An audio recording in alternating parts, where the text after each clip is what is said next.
ఇక ఏకాదశి అది శ్రీ మహావిష్ణువు నిద్ర నుండి లేచేటటువంటి ఏకాదశి. శ్రీ మహావిష్ణువు కూడా నిద్రపోతే ఇంకా ఈ లోకాల్ని కాపాడేవాడేవాడు? ఆయనకు కూడా మనకి నిద్ర వచ్చినట్టే ఆయనకి తామసికంగా నిద్ర వచ్చిందనుకోండి, ఆయన నిద్రపోయారనుకోండి, ఇక ఆయనకి మనకి తేడా ఏమిటి? ఇంకా ఆయన నిద్రపోవడం ఏమిటి అసలు? కాదు. శ్రీ మహావిష్ణువు ఆషాఢమాసంలో వచ్చేటటువంటి శుక్లపక్ష ఏకాదశి శైనైక ఏకాదశి అని పడుకుంటారు. రేపు వచ్చేటటువంటి ఏకాదశి తిథి నాడు ఆయన నిద్రలేస్తారు అంటాం. నిజంగా ఆయన నిద్రపోతున్నారని మీరు అనుకోకూడదు. దాన్ని చాతుర్మాస్యము అంటారు. ఆ 4 మాసములు అత్యంత శక్తివంతమైన మాసములు ఉపాసనలో. భగవంతుణ్ణి ఆరాధించడంలో కాలమునందు దానికి ఉన్న విలువ అటువంటిది. మీరు మంచి ఆకలితో ఉన్నప్పుడు మీకు పట్టెడన్నానికి, మీకు కడుపు నిండుగా ఉన్నప్పుడు పెట్టిన పట్టెడన్నానికి తేడా ఉందా లేదా? మీరు ఆకలితో నకనకలు ఆడిపోతున్నారు. అయ్యా ఏమనుకోకండి, మా ఇంట్లో ఇవాళ భగవంతుడికి ఏదో 1,00,000 బిల్వార్చన చేశాం, అదిగో ప్రసాదం పట్టుకొచ్చాను, ఆఖరణ జ్ఞాపకం వచ్చింది, అయ్యో ఇదేమిటి కోటేశ్వరరావు గారిని పిలవలేదని, లేకపోతే కోటేశ్వరరావు రాలేదని జ్ఞాపకానికి వచ్చింది, అందుకని కొద్దిగానే ఉంది ప్రసాదం పట్టుకొచ్చాను, ఏమనుకోకండి ఇంత పులిహార పట్టుకొచ్చి ఇచ్చాడు. ఇప్పుడు ఆ భగవన్ నివేదితమైనటువంటి ఇంత పులిహార నీకు అమృతం. ఎందుకంటే ఆకలితో ఉన్నావు, ఆ సమయానికి పదార్థం లేదు నీ ఇంట లేదు అంటే కారణాంతరముల చేత నువ్వు తినడానికి ఆ రోజున పచనం చేసుకోవడం కుదరలేదు. అప్పుడు పచనం చేసుకోవాలి రాత్రి అనుకుంటున్నావు, అనుకోకుండా ప్రసాదం వచ్చింది. ఇప్పుడు ఆ పట్టెడు పులిహార నీకు ఎంత సంతోషాన్ని ఇస్తుంది. ఆ కాలంలో ఎందు అది అంత ఉపయోగాన్ని నీకు ఇచ్చింది. కడుపు నిండా తినేసి ఉన్న తర్వాత వచ్చిందనుకోండి, కాస్త ఇలా తీసుకుని కళ్ళకద్దుకుని నోట్లో వేసుకుని పక్కన పెడతావు, మళ్ళీ తినలేవుగా. కార్తీక మాసంలో వచ్చేటటువంటి ఏకాదశి అంత గొప్పది. దేనికి అంటే ఆషాఢమాసంలో ఉన్న శుక్లపక్ష ఏకాదశి నుంచి కార్తీక మాసంలో ఉన్న శుక్లపక్ష ఏకాదశి వరకు శ్రీ మహావిష్ణువు యోగ నిద్రలో ఉంటాడు. అది తామసిక నిద్ర కాదు, మనందరం నిద్రపోయినట్టు ఒళ్ళు తెలియని నిద్ర కాదు. నిద్రాముద్రాం నిఖిల జగతి రక్షణే జాగరూకం అంటారు. అంటే ఆయన పైకన్నులు మూస్తారు, ఇలా పడుకున్నట్టుగా ఉంటారు.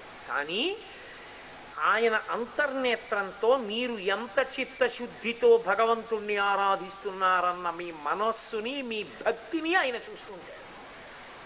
అందుకే మీరు ఎంత చేశారన్నది కాదు, మీరు ఎంత భక్తితో ఉన్నారన్నది చూస్తారు. ఇది భక్తి పైకి ప్రకటనమవుతుందా?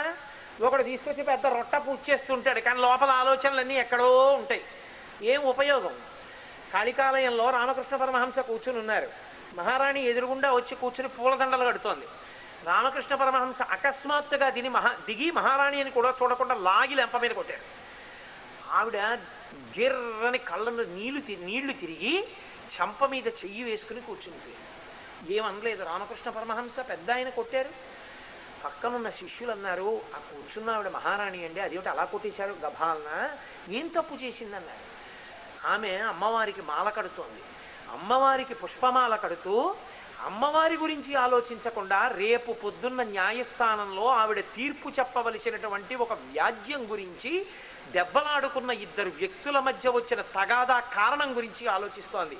కట్టేది అమ్మవారికి పుష్పమాల, ఆలోచిస్తున్నది తగాదాల గురించి, అందుకే కొట్టానన్నారు. రామకృష్ణ పరమహంస ఎదురుగుండా పూలమాల కడుతున్నటువంటి భక్తిరాలి యొక్క మనసులో ఉన్న ఆలోచనని పసిగట్టగలిగిన మహాపురుషుడై ఉంటే పరమేశ్వరుడు ఎందుకు చూడలేడని మీరు అనుకుంటున్నారు? ఆయన చూడగలది ఉపాసనా కాలం కాబట్టి ఆ కాలంలో మీరు ఎంత భక్తితో ఉన్నారన్నదాన్ని చూస్తాడు ఆయన. ఈ చూడ్డం ఏకాదశికి పూర్తవుతుంది. అందుకని ఏకాదశి నాడు లేస్తాడు. ఒక జీవితంలో అద్భుతమైన కాలం అదే. అందుకే ఆషాఢమాసంలో గురువుగారి పాదాలు పట్టుకుంటారు ఆషాఢ శుక్ల పూర్ణిమకి. ఆషాఢమాసం దగ్గర నుంచి కార్తీక మాసంలో శ్రీ మహావిష్ణువు నిద్రలేచిన ఏకాదశి వరకు అది నిద్ర కాదు. నిద్రాముద్రాం నిఖిల జగతి రక్షణే జాగరూకం. బాగా చూస్తుంటాడు ఎవరెవరు నా యందు భక్తితో ఉన్నారు, వారి యందు తన యొక్క గొప్ప అనుగ్రహాన్ని ప్రసరింపచేస్తాడు. కాబట్టి ఆ ఏకాదశి శ్రీ మహావిష్ణువు నిద్రలేచిన ఏకాదశి అని పిలుస్తారు. ఇక దాని పక్కనే వచ్చేటటువంటి ద్వాదశి శ్రీ మహావిష్ణువు బృందావన ప్రవేశం చేసిన ద్వాదశి. ఎందుకంటే ఆయన క్షీరాబ్ధి ఎందు పడుకుంటారు. క్షీరాబ్ధి ద్వాదశి అంటుంటారు మన వాళ్ళు. పాల సముద్రంలో పడుకుంటారు అని. పాల సముద్రం అంటే ఏదో కాదు, పాల వెల్లి, పాల కడలి, అంటే భగవంతుని యొక్క రూప గుణ విభూతులనబడేటటువంటి భగవంతుని యొక్క విశేషముల యందు మనసు రంజిల్లేటట్టుగా ఏ భక్తుడుంటాడో వాడే పాలసముద్రాన్ని గుండెల్లో పెట్టుకున్నవాడు అని గుర్తు. ఆ పాలసముద్రంలో బాహ్యంలో చెప్పబడిన రీతిలో చూసినప్పుడు పడుకున్న స్వామి లేచి ద్వాదశి నాడు బృందావనంలోకి వస్తారు. బృందావనం అంతా తులసి బృందావనంలోకి వస్తారు. తులసి బృందావనంలోకి వచ్చి తులసి బృందావనంలో విహరిస్తారు. అందుకే మన వాళ్ళు ఆ తులసిని, ఆ తులసి కోటలో ఒక ఉసిరికాయలతో ఉన్నటువంటి కొమ్మని రెండిటిని గుచ్చి అసుర సంధ్య వేళలో పూజ చేస్తారు. ఇందులో ఆయన తులసి బృందావనంలోకి వచ్చారు కాబట్టి నీ ఇంట తులసి కోట దగ్గర కూర్చుంటే అది కూడా బృందావనమే. శ్రీ మహావిష్ణువు వచ్చారు. ఆయన వచ్చారు అన్న భావనతో, స్వామి అక్కడ ఉన్నారు అన్న భావనతో, ఆయన పాదములు అక్కడ నిలబడి ఉంటే ఆయన పాదములు మీ పూజకి అందుబాటులో ఉన్నాయి అన్న భావనతో ఎవడు పూజ చేస్తాడో వాడు తరిస్తాడు.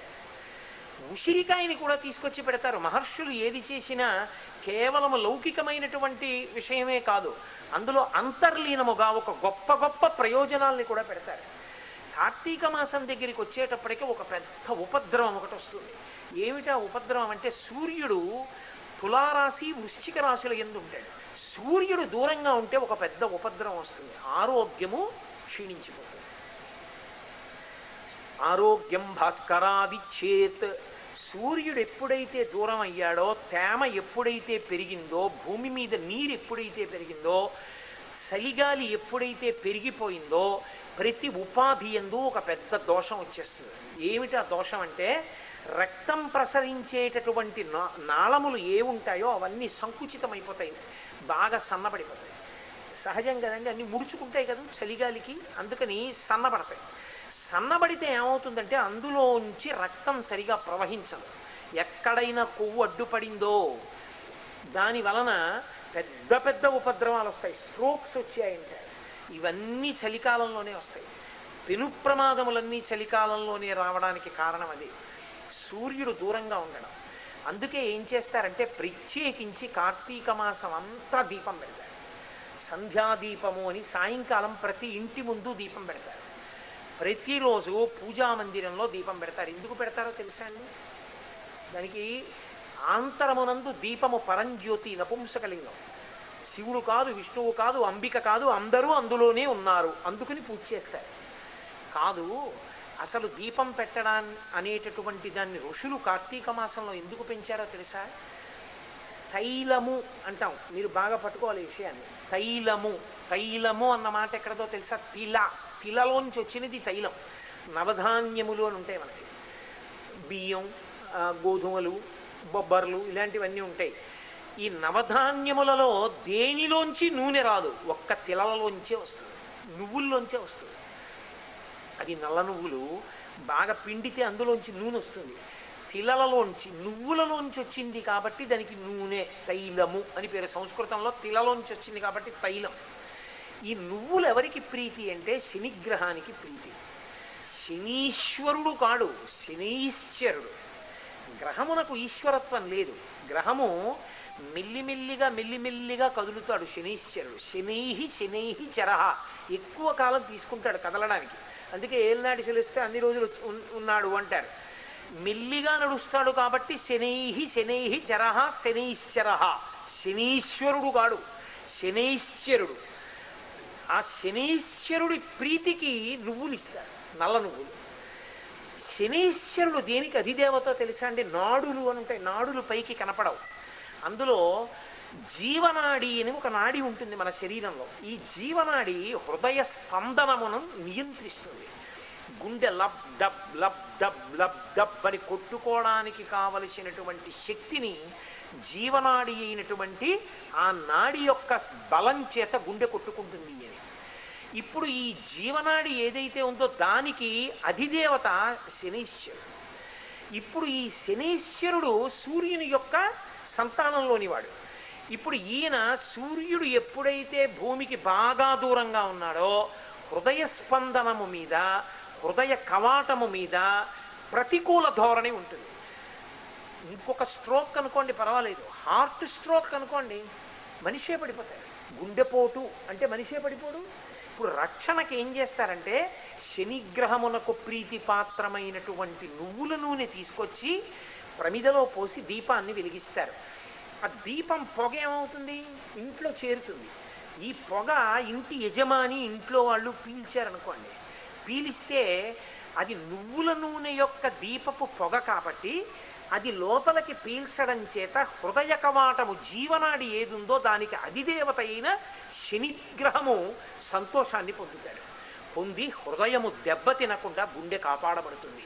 పైగా లోకంలో తగ్గిపోయినటువంటి వేడిని పూరించడానికి దీపాన్ని పెడతారు. అన్ని దీపాలు పెట్టిస్తారు. అందుకే కార్తీక మాసంలో దీపం పెట్టండి, దీపం పెట్టండి, దీపం పెట్టండి, దీపాలు విడవండి అని లోక ప్రయోజనాన్ని సాధించడం కోసం దీపాలు పెట్టిస్తారు. శివుడు, విష్ణువు, అమ్మవారు, సుబ్రహ్మణ్యుడు అందరూ ఆ దీపస్వరూపంలో ఉంటారు. అందుకని దీపం పెట్టి భగవంతుణ్ణి ఆరాధన చెయ్యి.